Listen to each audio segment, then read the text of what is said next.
जय हिंद दोस्तों। मैं शुभम गुप्ता। घुमक्कड़ भारत में आपका स्वागत है। आज मैं आपको एक ऐसी यात्रा के बारे में बताने वाला हूं जो आपके मन में भी बहुत सारे ऐसे प्रश्न उठ रहे होंगे, बहुत सारे ऐसे प्रश्न आते होंगे।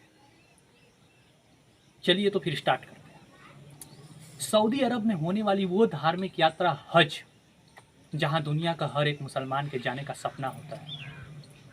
लेकिन हज यात्रा में होता क्या है, कहाँ जाते हैं, क्या करते हैं, कौन कौन सी रस्में अदा करते हैं, ये ढेर सारे सवाल ऐसे हैं जो लोगों के मन में पैदा होते हैं। तो हमने सोचा कि आज घुमक्कड़ भारत के अपने व्यूअर को बताया जाए कि इस यात्रा का पूरा प्रोसेस क्या है। सबसे पहले तो हम आपको बताना चाहेंगे कि इस्लाम धर्म में इस्लाम के 5 स्तंभ होते हैं।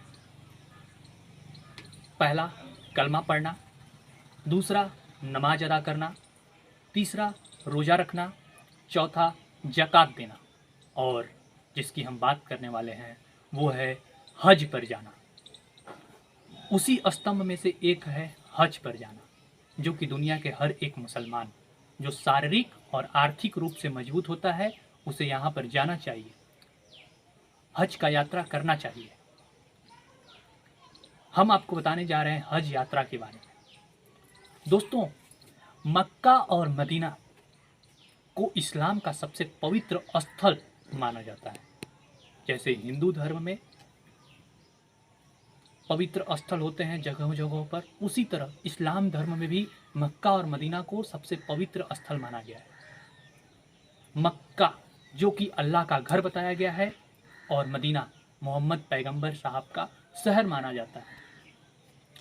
हज दुनिया के मुस्लिमों का सबसे बड़ा जमावड़ा है, जहां लगभग हर साल 20 लाख से अधिक लोग मक्का जाते हैं। दोस्तों, हज यात्रा में हिंदू कैलेंडर के अनुसार जुलाई में शुरू होता है। अब आगे हम आपको बताने वाले हैं कि हज यात्रा की मुख्य मुख्य बातें कौन सी हैं। हज यात्रा की कुछ जरूरी बातें मैं आपको बताने जा रहा हूँ। हज यात्रा के दौरान पुरुष सफ़ेद रंग की लिबास और वहीं महिलाएं ऐसी कपड़े पहनती हैं जिसमें सिर्फ उनका चेहरा दिखता है और पूरी उनकी शरीर उस कपड़े से ढकी रहनी चाहिए।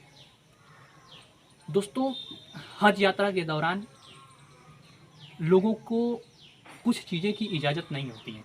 जैसे मैं आपको बता देना चाहता हूँ कि हज यात्रा में लोग इत्र का उपयोग नहीं कर सकते हैं, बाल नहीं बनवा सकते हैं, नाखून नहीं बनवा सकते हैं, दाढ़ी नहीं बना सकते हैं। इस दौरान एक और भी बहुत रोचक बात है कि इस दौरान वो ना तो किसी से झगड़े कर सकते हैं और न ही किसी से बहस कर सकते हैं। इसकी इजाज़त बिल्कुल भी हज यात्रा के दौरान नहीं होती है। दूसरा मैं आपको बताऊंगा हज यात्रा की प्रक्रिया क्या होती है। दोस्तों, हज में जहाँ हज लोग करने जाते हैं वहाँ पे जो मक्का एक शहर है, वहाँ पे काबा शरीफ की एक इमारत है, जहाँ पर लोग उसकी 7 बार परिक्रमा करके इमारत के तरफ अपना चेहरा करके वहाँ पे नमाज पढ़ते हैं, नमाज अदा करते हैं। तीसरी बात एक बहुत ही रहस्यमयी बात है कि लोग वहाँ पर शैतान को पत्थर मारते हैं।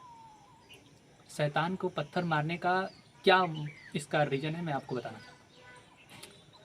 हजरत इब्राहिम ने अपने पुत्र हजरत इस्माइल को खुदा के हुक्म कर कुर्बान करने का फैसला लिया।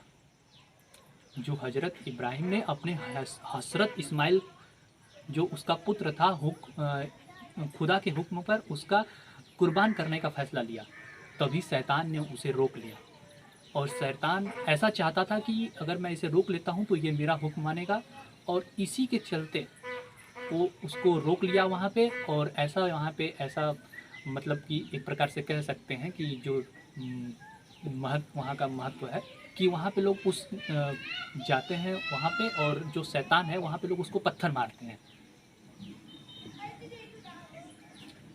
दोस्तों, लास्ट और अंतिम मैं आपको इस यात्रा के कुछ ज़रूरी बातें बताऊंगा कि बकरीद पर जानवरों की कुर्बानी के बाद वहाँ पे जो लोग हज यात्रा जाते हैं, बकरीद जो मुस्लिमों का पर्व होता है, वहाँ पे लोग जाते हैं और बकरीद के दिन कुर्बानी दी जाती है, भेड़ की, बकरे की और जिसके पास मतलब जिसकी आर्थिक स्थिति जैसी रहती है उसके हिसाब से वो लोग वहाँ पे कुर्बानी करते हैं। जो लोग की आर्थिक स्थिति बहुत अच्छी रहती है वो लोग ऊँट की कुर्बानी देते हैं।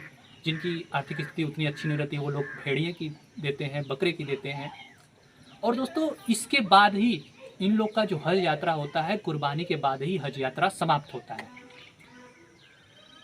दोस्तों मैं आपको एक इससे और ही रिलेटेड बात बताना चाहूँगा कि आपके मन में ये भी सवाल आता होगा कि आखिर हज यात्रा के दौरान लगभग 10 से 20 लाख लोग जाते हैं। तो आप सोच रहे होंगे कि अगर 10 से 20 लाख लोग जाते हैं तो क्या सब लोग वहाँ पे जो लोग हैं सब लोग अपने नाम पे एक कुर्बान करते होंगे, भेड़िया या बकरे या जो भी यहाँ पे ऊँट जो भी वहाँ पे कुर्बानी दी जाती होगी। तो क्या वो 10 लाख जब वहाँ पे कुर्बानी दी जाती है तो आखिर उनके जो मांस होते हैं वो कहाँ जाते हैं।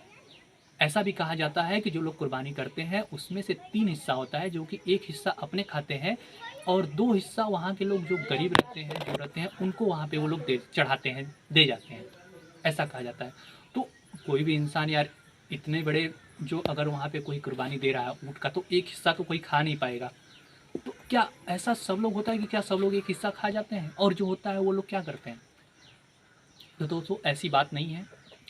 ये जो यहाँ पे कुर्बानी दी जाती है जिस भी जानवर की, उसके जो भी मांस होते हैं वो विदेशों में उसका सप्लाई हो जाता है। वहाँ की सरकार जो है सऊदी अरब की, उन्होंने एक ऐसा नियम बनाया है कि यहाँ का जो भी मांस बचता है तो वहाँ पे जो भी विदेश में जहाँ भी गरीब लोग रहते हैं उस मांस को वहाँ पे सप्लाई कर दिया जाता है। और इससे मतलब मांस की भी हानि मतलब लोगों को वहाँ नहीं दिक्कत होती है और इससे ये भी पूरा हो जाता है कि देश में इसका सप्लाई भी हो जाता है। घुमक्कड़ भारत में आपका बहुत बहुत स्वागत, धन्यवाद। जय हिंद, जय भारत।